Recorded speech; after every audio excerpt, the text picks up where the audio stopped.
Hola jóvenes, buenas tardes, ¿cómo andan? Tratamos hoy el posicionamiento relativo o posicionamiento diferencial siempre dentro de lo que sería GNSS. Ya a esta altura hemos pasado por el posicionamiento absoluto. Hemos visto que las coordenadas que determinamos con el posicionamiento absoluto están acompañadas de un error que nos resulta bastante grosero a nuestras necesidades y a nuestros requerimientos. Pasa que está afectado ese posicionamiento por una serie de errores que ya los voy a recordar y que de algún modo hay que tratar de salvarlos. Pero lo que sí puedo decirles es que esos errores que mencionamos cuando hablamos de posicionamiento absoluto son insalvables.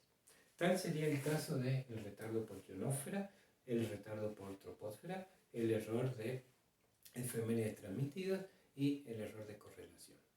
Habíamos hecho algún comentario sobre el reloj del receptor que podía estar desfasado con respecto al reloj de los satélites, a los relojes de los satélites, pero en definitiva ese desfasaje se salvaba porque entraba como una incógnita dentro de lo que sería la ecuación fundamental GPS y listo, se solucionaba ese problema.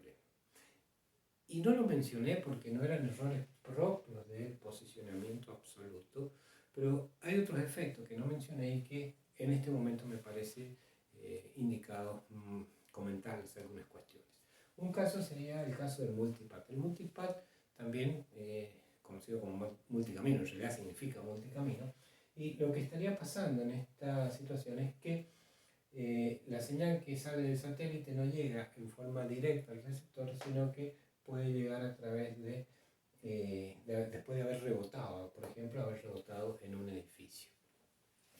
Esto evidentemente afecta en el tiempo de propagación de la señal y consecuentemente en la distancia receptor-satélite, que es un dato que se usa en la ecuación fundamental. Así que tiene influencia en la posición, pero podría salvarse en el posicionamiento autónomo si trabajamos a cielo limpio. Si trabajamos a cielo limpio no habría ningún problema. Otra situación que podría comentarles y que afortunadamente no está más activo, pero en algún momento sí lo estuvo, es la disponibilidad selectiva. La disponibilidad selectiva era un error inducido que consistía en que desde las estaciones de rastreo le alteraban las coordenadas a los satélites o la hora del satélite, y entonces al momento de calcular la posición de un receptor que recibía esa información errónea, daba mal la posición. Así que, bueno, como les decía, este error que es inducido en la actualidad está desactivado, así que no nos debe preocupar. Y otra cuestión de digna consideración es esto del número POP o PO, Dilution of Precision o dilución de la precisión en el posicionamiento de esta nueva P, en el posicionamiento en 3D.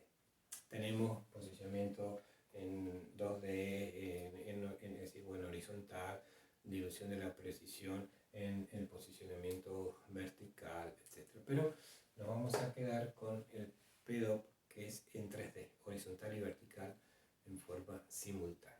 Bien, ¿qué es esto del PDOP? El PDOP es un número que en cierto modo nos está indicando qué tan buena es la distribución satelital. Y mientras más bajo sea este número, mejor resultará la observación. Este número, en definitiva, podríamos considerarlo que es un número inverso al volumen que tiene la figura o el cuerpo que podríamos armar con satélites y receptor. En este caso, primer caso que estoy poniendo de manifiesto, es donde he supuesto que todos los satélites están juntos en algún lugar, todos casi a la misma altura y con el mismo azimut. Entonces fíjense que se haga una especie de pirámide muy finita cuyo volumen es chico respecto a lo que podría ser. Otro caso de que resultaría un POP feo cuando los satélites en cierto modo están alineados. Si los satélites están alineados, la base de la pirámide sería una cuestión muy finita y entonces tampoco tendría un gran volumen. La situación ideal se da cuando en el cenit del receptor tenemos un satélite y los otros tres están distribuidos en azimut en 120 grados y más o menos a un ángulo de altura de unos 30-40 grados. Esa es la posición óptima. Fíjense que se arma como una especie de diamante, por así llamarlo. Son dos pirámides de base triangular que están pegadas a las dos bases, pero este volumen es mucho más grande que este o que este. Si el volumen es más grande, el PDOP es más chico. Se recomienda siempre trabajar con un PDOP por debajo de 4 y por eso al momento de configurar los equipos GNSS, una de las consideraciones a tener en cuenta es con qué PDOP yo quiero trabajar, por debajo de qué PDOP. Y le digo, si tenés un PDOP mayor de 4, no tomes datos. Y esa sería parte de la configuración.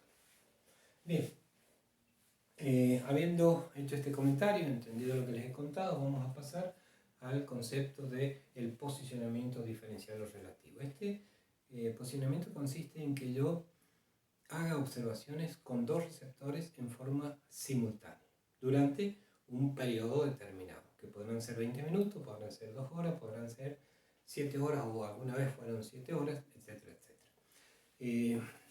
¿Qué es lo que está pasando? El principio básico que rige el hecho de posicionarnos o de usar dos receptores para posicionarnos es suponer de que el error o la influencia de estos errores que les acabo de comentar, la influencia de estos errores en las dos estaciones, en los dos receptores, es exactamente lo mismo. Y paso a explicarles.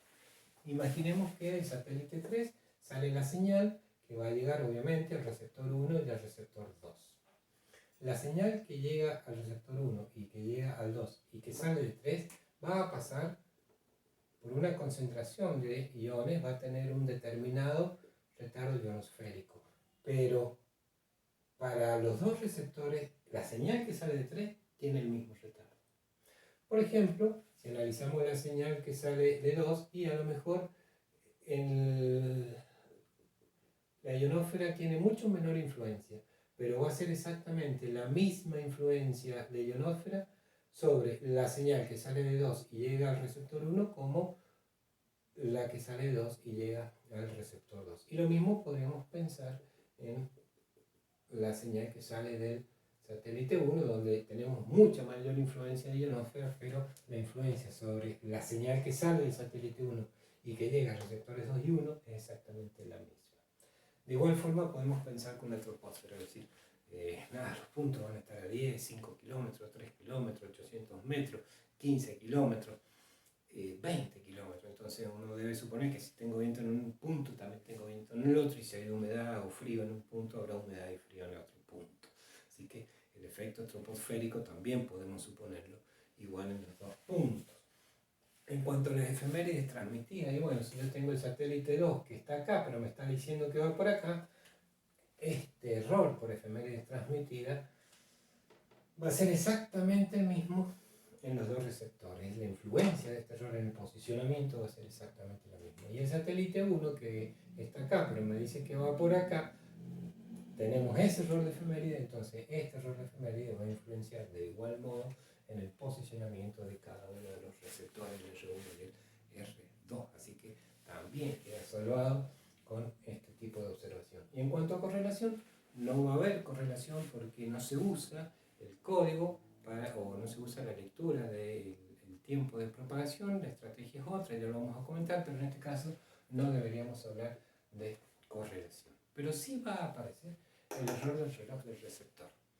¿Por qué? Bueno, justamente no estamos midiendo el tiempo de propagación, estamos midiendo otras cuestiones que ya vamos a ver, pero vamos a tener que considerar el error del reloj del receptor. Y más aún, como vamos a hilar fino, vamos a tener que también considerar el hecho de que los relojes de los satélites entre ellos están desfasados, mínimamente, pero lo están y es suficiente para que introduzca error. Bien, ¿qué es lo que estoy diciendo en definitiva? Fíjense qué simple.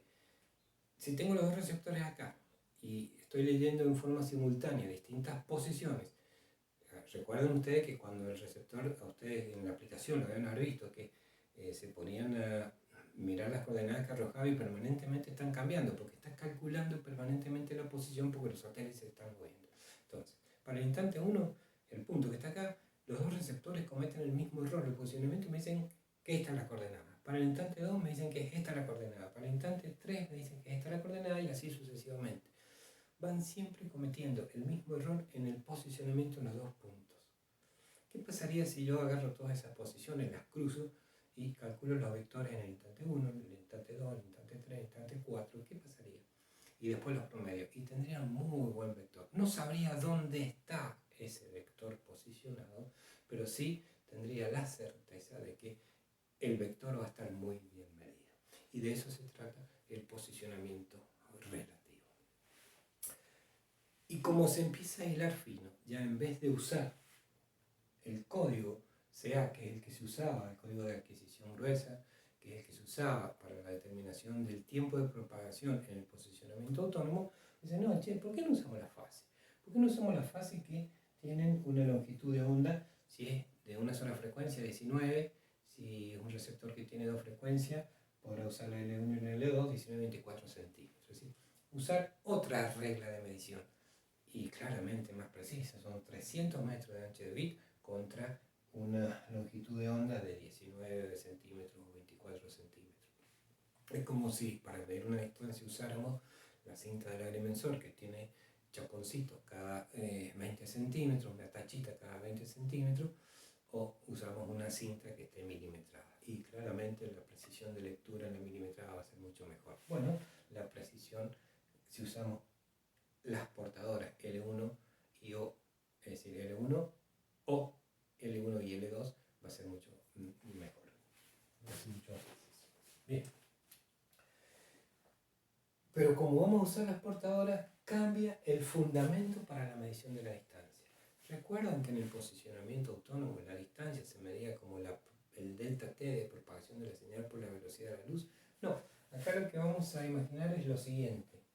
Vamos a imaginar que la señal, por ejemplo, en L1 sale y hay un número entero de ciclos que cubre esta distancia satélite-receptor y obviamente en un pedacito, no tiene por qué entrar justo un número entero de ciclos, sino que habrá un pedacito de ciclo que completará la distancia satélite-receptor. Así que esto lo podríamos expresar como la distancia igual a n, que es el número entero de ciclo y que lo vamos a conocer como ambigüedad, más el pedacito de ciclo que necesitamos para completar la distancia y todo multiplicado por la longitud de onda, por el lambda, que en definitiva es la distancia que recorre un ciclo. Esto es un formato ideal, digamos, es decir, así calcular la distancia como n más phi por lambda sería una situación ideal. A esto habría que sumarle los errores, error de ionósfera, error de tropósfera, errores de relativistas, el error también de efemérides transmitidas, etcétera, etcétera. Error del reloj del receptor, error del reloj de los satélites, etcétera. Pero idealmente el fundamento sería, para calcular la distancia, sería esto. Ahora, aparece este concepto, este n, que yo les dije que es el número entero de ciclos que hay desde el satélite al receptor, y aparece con el nombre de ambigüedad, porque lamentablemente cuando prendemos el receptor, lo que es capaz de leer el receptor en ese instante es el pedacito de ciclo, la fase, pero no la cantidad de ciclos enteros que hay desde el satélite hasta el receptor. O sea, imagínense en clases presenciales. Tenemos clases, por dar un ejemplo, a las 6 de la tarde. Empezamos las clases a las 6 de la tarde y Juanito llega a las 6:05. Yo ya sé que Juan llegó a las 6:05. Y Pedro llega a las 6:10. Yo ya sé que Pedro llega a las 6:10. Pero no sé cuánto tiempo tardaron desde que salieron de su casa hasta la facultad, hasta que llegaron a la clase. Eso lo desconozco. Y pasaron 2 horas. Bueno, ahora ya no son más las 6:05 o 6:10, son las 7 o son las 8, pasaron casi 2 horas. bueno, Pedrito o Juancito o Juanito hace 1 hora 55 que está con nosotros y Pedrito hace 1 hora 50 que está con nosotros. Porque una vez que llegaron yo empecé a contabilizar el tiempo que están. Pero sigo sin saber cuánto tiempo demoraron para llegar desde sus casas a la clase. Entonces aquí está pasando lo mismo. Una vez que llegó la señal, empieza el receptor a el conteo de la señal, pero nunca sabe cuál es realmente la cantidad de ciclos enteros, al menos en un principio. ¿Cuántos son los ciclos enteros que hay en la distancia? Por eso es que se va a recurrir para solucionar este problema que se llama ambigüedad, se va a recurrir a una estrategia matemática que se llama simple, dobles y triples diferencias de fase. Eso en particular tiene el desarrollo en el apunte, no se preocupen por ahora, es realmente un tema que lo vemos bien a fondo en Geodesia 2. Pero sí, al menos ahora en Geodesia 1 tienen que saber que existe esa estrategia simple, doble y triple diferencias de fase que nos va a permitir corregir el error del reloj del receptor, corregir el error del reloj del satélite, eliminar este concepto de la ambigüedad y poder calcular delta X, delta Y y delta Z del vector que une los dos receptores.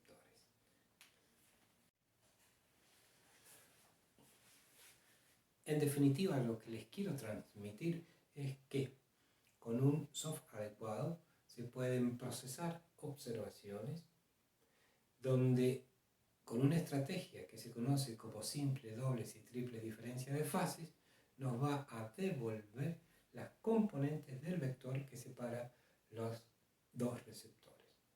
Y si tenemos las componentes delta X, delta Y, delta Z, en definitiva estamos teniendo el vector. Estamos obteniendo con muchísima precisión el vector que va del receptor 1 al receptor 2.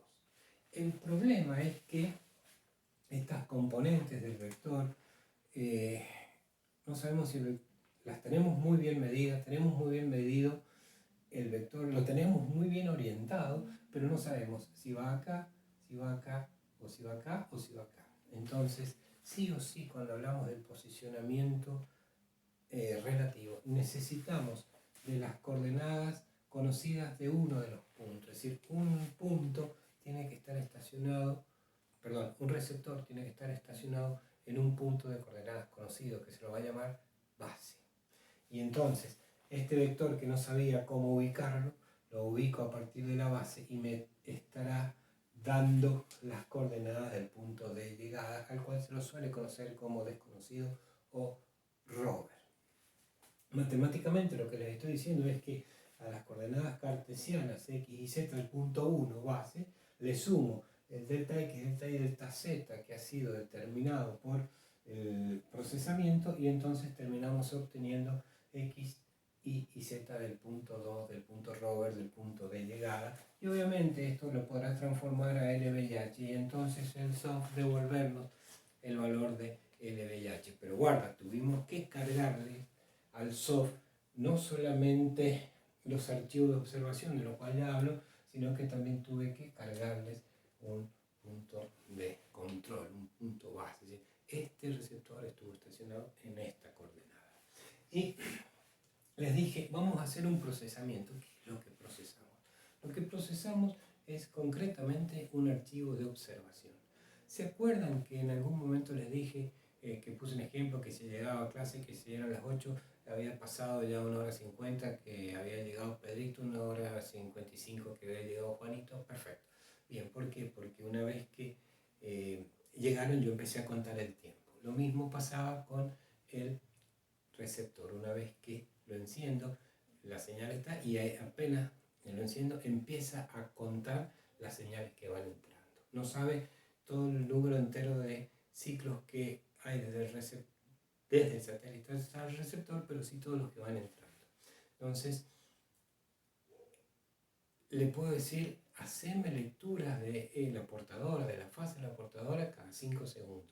Y entonces el receptor va a tomar una lectura cada 5 segundos, a los 5, a los 10, a los 15, a los 20, a los 25, o hacerme cada 10 segundos, a los 10, a los 20, a los 30. Y eso lo va a ir guardando en memoria y va a ir generando lo que sería un archivo de observación. ¿Qué hay en el archivo de observación? Lectura de la fase reportadora, que va tomando a medida que va avanzando el tiempo. Pero también el receptor está recibiendo el mensaje de navegación, que son las coordenadas de los satélites, y eso lo va a necesitar para, en este proceso que les decía de simple, doble y triple diferencia, lo va a necesitar junto con el archivo de observación para poder procesar. Entonces aparece el concepto de archivo de observación y aparece el concepto de archivos de navegación. Y también podemos llegar a tener en algunos casos archivos meteorológicos, y eso es cuando los receptores nos lo permiten, esto de introducir, por ejemplo, temperatura húmeda, temperatura seca, valores de presión, con la intención de hacer después correcciones por troposfera, ¿sí? Son archivos de meteorología los que se van a generar, pero en definitiva son datos que le estamos introduciendo a nosotros, que lo hemos tomado en el exterior, en el entorno del receptor. ¿Por qué se llama relativo el método? Porque nos está dando la posición de un punto respecto del otro a través de un vector del cual se conocen las componentes en el sistema W1584. ¿Por qué se llama método diferencial? Porque la estrategia de uso, la estrategia de cálculo de este vector lo hace a través de lo que se conoce como simple, doble y triple diferencias de fase. El tema da para seguir hablando muchísimo más, pero bueno, en la medida que vayamos pudiendo, vamos a ir avanzando y trataré de transmitirles lo que más pueda desde mi lugar. Les mando un abrazo y nos